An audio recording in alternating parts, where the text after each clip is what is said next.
सिंधु जल समझौते पर सूत्रों से बड़ी खबर। कल जल शक्ति मंत्रालय की बैठक। सिंधु जल समझौते पर होगा बैठक में मंथन, तो सूत्रों के हवाले से बड़ी जानकारी। सिंधु जल समझौते को लेकर कल जल शक्ति मंत्रालय की बैठक होगी, जिसमें सिंधु जल समझौते को लेकर मंथन किया जाएगा। तो ये बड़ी जानकारी, अहम जानकारी।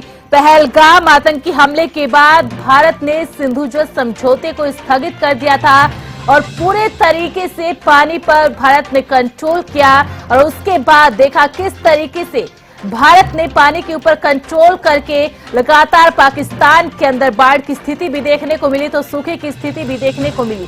क्योंकि जब सिंधु जल संधि समझौते को स्थगित करने के बाद चिनाब नदी के अंदर जैसे ही पानी का जल स्तर बढ़ा, सलाल डैम के दरवाजे खोले गए, सलाल डैम के गेट खोले गए, बगलिहार डैम के गेट खोले गए। और अब कल जल शक्ति मंत्रालय की महत्वपूर्ण बैठक होगी, चूंकि सीजफायर का ऐलान हो चुका है। और ज्यादा जानकारी के लिए रुक लेते हैं हमारे संवाददाता प्राजुता श्रीका। प्राजुता, सिंधु जल समझौता अभी भी स्थगित है, लेकिन कल एक महत्वपूर्ण बैठक जल शक्ति मंत्रालय की, क्या कुछ जानकारी है सिंधु जल समझौते को लेकर? क्या कुछ यहाँ पर मंथन किया जा सकता है? अब बिल्कुल देखिए, सूत्रों के हवाले से ये बड़ी जानकारी सामने आ रही है कि सिंधु जल समझौते पर कल अहम बैठक हो सकती है।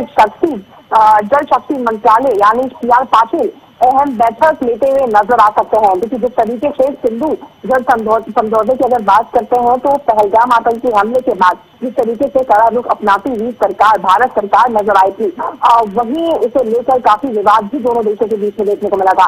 वहीं कल अहम बैठक जिस तरीके से रखी गई, हालांकि देखना दिलचस्प होगा कि क्या कुछ चीजें इस बैठक से निकल कर आती है। जिस तरीके से सीजफायर की अगर बात करते हैं, तो दोनों देशों के बीच समझौता हुआ है। वहीं दूसरी ओर एक सवाल भी जब सर्वदलीय बैठक हुई थी, तो सवाल भी उठाया जा रहा विपक्ष के द्वारा कि अगर सिंधु जल को रोका गया है, पाकिस्तान में नहीं भेजा जाएगा, तो आखिर इतनी सारे पानी तो किस तरीके से भारत रोक पाएगी, क्या मैनेजमेंट है? तो संभव है कि इन चीजों को लेकर भी डिस्कशन हो सकते हैं। वहीं ये भी संभव है कि क्या जल समझौते को जो एविडेंस पर डाला गया है, क्या उसे खोला जाएगा? हालांकि संभव है कि ज्यादा संभावना इस बात की हो सकती है कि किस तरीके से वाटर मैनेजमेंट, क्या कुछ चीजें रहेंगी, इन चीजों को लेकर संभवतः बैठक में चर्चा हो सकती है। मगर देखिए, सूत्रों वाले से जिस तरीके से अहम जानकारी सामने आई है कि कल बैठक होने वाली है, तो संभव है कि क्या कुछ चीजें, हालांकि देखिए देखने वाली बात होगी क्या कुछ चीजें बैठक से निकल कर आती है। इंतजार करना होगा कल की बैठक का, मगर काफी महत्वपूर्ण बैठक मानी जा रही है। जी अपराजिता, बिल्कुल देखिए, यहाँ पर सिर्फ मिलिट्री ऑपरेशंस यहाँ पर रुके हैं सीजफायर के दौरान, बाकी जो कूटनीतिक कदम भारत की तरफ से जो उठाए गए थे वो अभी भी लागू है। और सिंधु जल समझौते की बात की जाए तो कल की मीटिंग में बिल्कुल आपने ठीक कहा कि वाटर मैनेजमेंट किस तरीके से करना है, इसको लेकर चर्चा की जा सकती है। लेकिन जो सबसे बड़ी यहाँ पर कमी किसी चीज की दिखाई दी, तो वो बेसिक इंफ्रास्ट्रक्चर था, जिसकी मदद से पूरे तरीके से पानी पर कंट्रोल किया जा सकता था। वो भारत के पास फिलहाल नहीं है। तो ऐसे में अगर भविष्य की बात की जाए, खुदा ना खास्ता कोई ऐसी स्थिति हो, तो उस समय के लिए बेसिक इंफ्रास्ट्रक्चर को कितनी जल्दी डेवलप किया जा सकता है, उसको लेकर भी चर्चा की जा सकती है।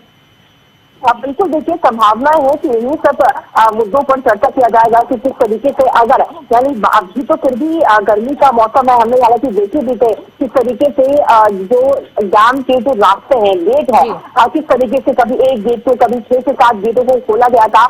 बाढ़ की परिस्थिति भी पाकिस्तान में देखने को मिली, सूखे की परिस्थिति भी देखी, मगर सबसे ज्यादा मसला कुछ हो जाता है वो है मानसून सीजन का, जो अभी आने वाला है। तो उस परिस्थिति में किस तरीके से पानी की व्यवस्था को देखा जाएगा, किस तरीके से मैनेज किया जाएगा, ये सबसे बड़ा सवाल उठता है। तो संभावना है कि इन सब मुद्दों पर चर्चा हो सकती है। हालांकि देखिए, इंतजार करना होगा। इन सभी मुद्दों पर चर्चा पूरे तरीके से की भी जाएगी। आप हमारे साथ बने रहिएगा। तो कल सिंधु जल समझौतों को लेकर जल शक्ति मंत्रालय की महत्वपूर्ण बैठक।